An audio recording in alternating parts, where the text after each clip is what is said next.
जब वह पहली बार मिनी स्कर्ट पहनकर ऑफिस पहुंचा तो बॉस ने तुरंत एक चेतावनी ईमेल भेजा। वह घबराकर ईमेल खोला पर देखा कि बॉस ने छेड़खानी भरे अंदाज में पूछा था, क्या तुम्हारी स्कर्ट बीमार हो गई है? खुल्लम खुल्ला इस हरकत से जोन्स हैरान भी हुआ और थोड़ा खुश भी। उसने साहस कर ईमेल का जवाब भी दिया और फिर बॉस की प्रतिक्रिया देखने लगा। बॉस हंस पड़ा और जोन्स को भी दिल में कुछ होने लगा। उसे पता था कि बॉस एक प्लेबॉय है, फिर भी वो धीरे धीरे उसके साथ एक अजीब सा रिश्ता बनाने लगा। आने वाले दिनों में वह जानबूझकर सेक्सी कपड़े पहनकर ऑफिस से इठलाता हुआ गुजरता और कुछ मिनट बाद बॉस का ईमेल आ जाता जैसे वो एक डांस हो। जोन्स इस खेल में खो गया था और डैनियल बॉस के प्रति उसका झुकाव बढ़ने लगा। एक दिन जब वह लिफ्ट में चढ़ा, डैनियल भी पीछे पीछे आ गया।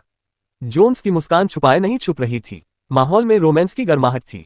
तभी लिफ्ट में एक तीसरा व्यक्ति आ गया, लेकिन डैनियल का हाथ चुपचाप जोन्स की पीठ पर आ पहुंचा। लिफ्ट से निकलने के बाद डैनियल ने जोन्स को डिनर पर चलने का न्योता दिया, पर जोन्स ने चालाकी से ना कहते हुए हाँ का इशारा किया, जिससे डैनियल की दिलचस्पी और बढ़े।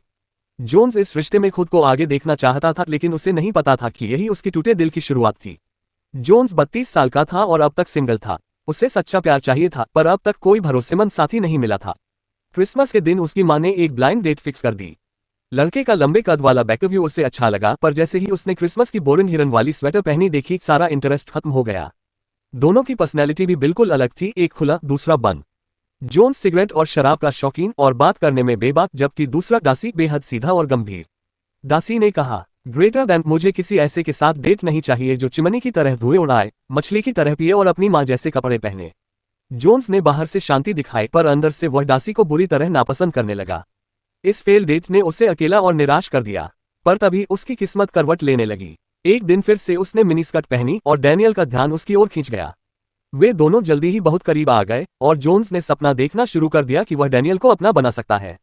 एक दिन ऑफिस में एक नई किताब की लॉन्चिंग थी। जोन्स ने पूरी तैयारी की, यहाँ तक कि उसने दादी वाली बड़ी अंडरवियर भी पहनी ताकि खुद को याद दिला सके कि वह डैनियल के साथ हद पार न करे। लॉन्च इवेंट में उसे फिर डासी मिल गया, इस बार बिना अपनी पुरानी हिरन वाली स्वेटर के। जोन्स ने तंज कसते हुए पूछा, आज वो स्वेटर क्यों नहीं पहनी? डासी चुप रहा, पर बाद में सबके सामने जोन्स की बचपन की नंगी कहानी सुना दी। Except for your books, Mr. Rushdie, which are also very good. And Lord Archer, yours. समझते थे। डासी ने ये सब देखा और उसे शर्मिंदगी महसूस हुई, लेकिन वह जोन्स की परेशानी देखकर पिघल भी गया। फिर डैनियल ने उसे डिनर के लिए बुलाया। वहीं जोन्स को पता चला कि डैनियल और डासी कभी अच्छे दोस्त थे, पर डासी ने डैनियल की पत्नी को उससे छीन लिया था। अब डासी उसे और भी घटिया इंसान लगने लगा। डैनियल ने कहा, ग्रेटर दैन ड्रिंक पर चले क्या? कोई बदनीयती नहीं, बस सीधा सेक्स। जोन्स ने हाना में कहा, लेकिन चला गया। डैनियल के सामने वह खुद को रोक नहीं पाया, लेकिन जैसे ही डैनियल ने उसकी दादी वाली अंडरवियर देखी, माहौल बदल गया। माफ करना, मुझे पसंद है, डैनियल ने हंसते हुए कहा। जोन्स पूरी तरह फंस चुका था। अब वह इस रिश्ते को प्यार समझने लगा। वह मानता था कि डैनियल थोड़ा बहुत तो उससे सचमुच प्यार करता होगा। एक दिन वह अपने रिश्तेदार की पार्टी में डैनियल को लेकर गया। वहां फिर डासी से टकरा गया। डासी ने सफाई दी कि वह सिर्फ अपनी सहकर्मी के साथ आया है। डासी को जोन्स का डैनियल के साथ होना खटक रहा था, लेकिन वह कुछ नहीं बोला। पार्टी में डैनियल हर बार जोन्स को खुशी देता था और डासी, जो कभी उसे नापसंद करता था, अब उसके मुस्कान पर मोहित होने लगा। पर जोन्स को और चाहिए था। ग्रेटर दैन, क्या तुम मुझसे प्यार करते हो? डैनियल टाल गया। अगली सुबह डैनियल बोला, मुझे ऑफिस मीटिंग के लिए जाना है। जोन्स ने कहा, हम सिर्फ थोड़ी देर में पार्टी से निकल सकते हैं। डैनियल ने झल्लाते हुए कहा, तुम बस मिनी स्कर्ट पहनती हो, मेरे काम की अहमियत नहीं समझती। ये सुनकर जोन्स का दिल टूट गया, लेकिन फिर भी जब डैनियल ने माफी मांगी तो वह फिर पिघल गई।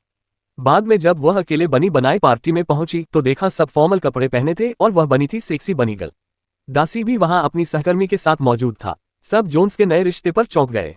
डासी को समझ नहीं आया कि जोन्स इतना गुस्सा क्यों है। इससे पहले कि वह कुछ समझता, सहकर्मी उसे खींच ले गई। पार्टी के बाद जोन्स बस डैनियल से मिलना चाहती थी, लेकिन डैनियल ने कहा, तुम घर जाओ, मैं काम से फ्री होकर आऊंगा। पर तभी जोन्स को अपने बेडरूम से आवाज आई। जब उसने देखा कोई नहीं था, पर एक महिला की ड्रेस देखी, तब जोन्स समझ गया डैनियल उसे धोखा दे रहा है। बिल्कुल नग्न सी एक महिला ने जोन्स को देखा मुस्कुराते हुए। जोन्स टूट चुका था, उससे विश्वास नहीं हो रहा था कि उसने जिससे सच्चा प्यार किया, उसने उसे इस तरह धोखा दिया। और सबसे दर्दनाक बात यह थी कि वह कभी डैनियल की पसंद थी ही नहीं। इस गम से उबरने के लिए उसने खुद को बदलने की ठान ली। डैनियल से दूर जाने के लिए वह नई नौकरी ढूंढने लगी, पर कई इंटरव्यू में फेल हो गई। एक इंटरव्यू में उसने कहा, मुझे नौकरी छोड़नी है क्योंकि मैंने बॉस के साथ संबंध बना लिए। उसे तुरंत नौकरी मिल गई। सोमवार से शुरू करने को कहा गया। जोन्स ने पुरानी नौकरी छोड़ दी, लेकिन डैनियल ने उसे रोकने की कोशिश की और कॉन्ट्रैक्ट का डर दिखाया। पर उसकी एक सहकर्मी ने कहा, ग्रेटर देन अगर वह झुकी तो मैं खुद उसे निकाल दूंगा, उसकी रीढ़ नहीं है। डैनियल ने फिर कोशिश की, मैं चाहता हूं तुम रुको। लेकिन जोन्स ने कहा, ग्रेटर देन अगर मुझे तुम्हारे साथ काम करना पड़े तो मैं तुम्हारा चेहरा तक नहीं देखना चाहूंगी।